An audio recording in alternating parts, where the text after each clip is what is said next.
할렐루야. 저는 미국 텍사스 소망교회 강명식 목사입니다. 오늘은 출애굽기 34장 금송아지에 대해서 묵상하고자 합니다.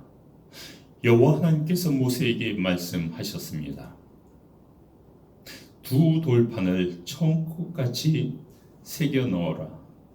그러면 내가 거기에다가 말씀을 쓸 것이다. 첫 번째 두 돌판은 깨어졌기 때문이다. 하나님께서 첫 번째 십계명으로 금송아지를 무너뜨립니다. 그리고 이스라엘 백성을 위해서 다시 한번 두 돌판 십계명을 만들어 주십니다. 하나님께서 모세 앞을 지나갈 때 여호와 주 여호와 하나님은 자비롭고 은혜로우신 하나님이시다. 환희를 더디하시며 사랑과 신실함이 충만하시며 사랑을 그 천대까지 이루시리로다. 악한 자를 용서하시며 배반한 자와 죄인을 용서하시도다. 그러나 하나님께서는 죄 지은 자를 반드시 벌 주시며 3, 4대까지 이르게 하시리로다. 하나님의 말씀을 통해서요, 은혜 받으면 이 은혜가 천대까지 갑니다. 그러나 우리가 하나님을 반역하면 3, 4대까지 벌을 받는다는 것을 알 수 있습니다. 자, 이스라엘 백성이 시내산에서 모세가 십계명을 받는데요, 벌써 이렇게 많은 거리를 이동해 왔습니다. 홍해 바다를 건너서 그 쓴물이 있던 마라 지역을 지나서 엘림에서 그 종려나무와 물샘을 발견하면 그 큰 기쁨과 축복이 있었습니다. 르비딤에서는 아말렉과의 전투에서 이거 어떻게 우리가 이길까 했는데 모세가 두 손 들 때마다 이겼으니 얼마나 놀라운 기적이요 축복이겠습니까? 시내산에서 이제 모세가 율법의 언약 십계명을 받아가지고 내려오게 됩니다. 여러분, 저렇게 시내산과 호렙산이 붙어 있습니다. 호렙산에서 이제 모세가 하나님을 만났던 곳이죠. 처음에 소명을 받은 것이고요. 시내산에서는 하나님으로부터 두 돌판 십계명을 받은 것이죠. 얼마나 이 인연이 있는 산입니까? 모세가 호렙산을 갈 때마다 시내산을 갈 때마다 감격이 무량하였을 것입니다. 하나님께서 말씀하십니다. 내가 너희들에게 명한 것을 다 지켜 행하라. 내가 아모리 족속을 몰아낼 것이다. 가나안 족속, 히 족속, 브리스 족속, 히 족속, 여부스 족속을 다 몰아낼 것이다. 가나안 땅에서요, 이 족속들은요, 하나님을 믿으면 살 수 있어요. 기생 라합과 그의 가족처럼요. 그러나 하나님을 거부하면요, 하나님이 몰아내신다니까요. 이스라엘 백성들은 그들과 어떤 계약과 언약과 조약도 맺지 말아라. 거기에 있는 우상과 제단 있으면 부숴라. 깨부숴라. 아세라 그 상대도 다 무너뜨려라. 다른 신은 섬기지 말아라. 내가 질투의 신이기 때문이다. 이 질투라는 건요, 올바른 하나님만 믿으라는 뜻입니다. 엉뚱한 데 가서 절하지 말고요.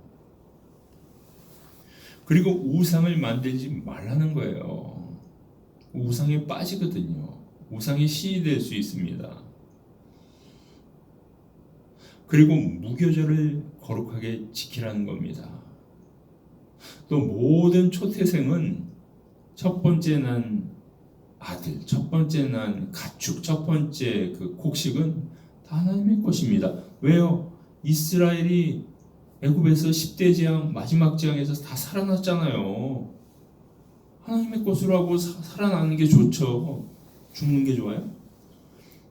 누구도 내 앞에 나올 때 빈손으로 오지 말아라. 하나님의 은혜를 베풀어 주셨고 엄청난 만나와 메추라기를 주시고 물을 주셨는데 왜 빈손으로 나와요? 빈손으로 나오면 안 되겠죠. 6일 동안 일하고 7일째는 반드시 쉴지어다. 쉬면서 하나님을 기억하라는 거예요. 여러분 일주일에 한 번이지만 이거 안 하면요, 여러분 신앙은 곤두박질합니다. 떨어집니다. 신앙 유지가 안 돼요.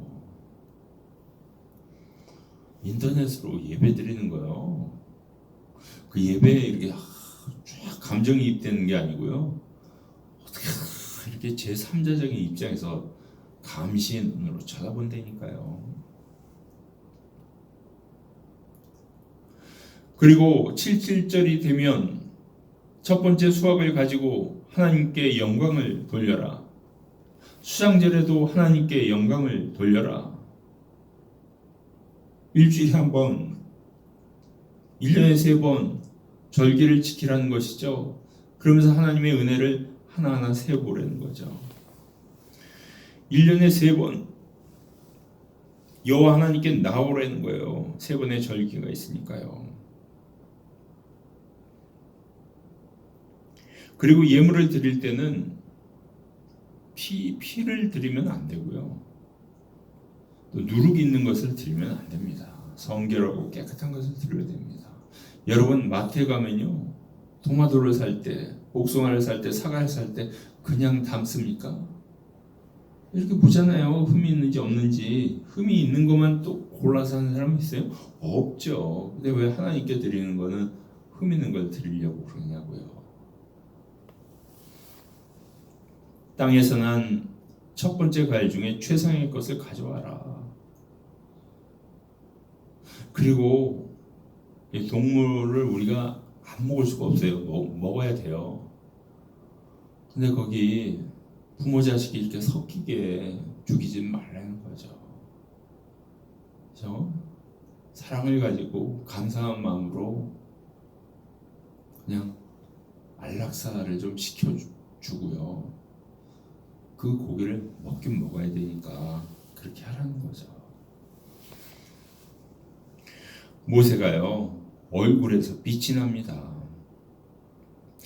모세가 40일 동안을 먹지를 않고 있었습니다.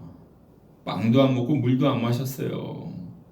그리고 십계명을 받아 쓴 겁니다. 얼굴에 빛이 나는 겁니다. 40일 금식을 했는데도 모세 얼굴에 빛이 납니다. 변화산에서 그 예수님의 엘리야 함께 있을 때 얼굴에 광채가 납니다. 또 잠언 15장 13절에서는요, 마음이 기쁘면요 얼굴이 이렇게 활짝 피는 거예요. 그러나 마음에 근심하는 자는요 심령을 쇠하게 하느니라. 다니엘도요 먹는 음식이 이 야채밖에 없었어요. 얼굴에서 빛이 난 거 아니겠습니까? 오늘 본문 말씀을 통해서 우리가 몇 가지 교훈을 얻을 수가 있습니다. 여러분 하나님만 잘 믿으시면요, 우상 숭배하지 않고 하나님 잘 믿으면요, 하나님의 긍휼함을 받을 수 있습니다. 은혜를 받을 수 있습니다. 하나님께서 화를 내는 것을 더디하십니다. 여러분 그리고 6일 동안 일하세요. 6일 동안 공부하세요. 7일자는 안식하시기 바랍니다. 7일 내내 공부하거나 일하는 것도 안 좋고요, 매일같이 또 교회 가는 것도 바람직하지 않습니다. 적절하게 가세요. 교회도 너무 많이 가지 마세요. 적당하게 가세요. 뭐 출석 체크해야 된다, 목사님의 눈도장을 찍어야 된다.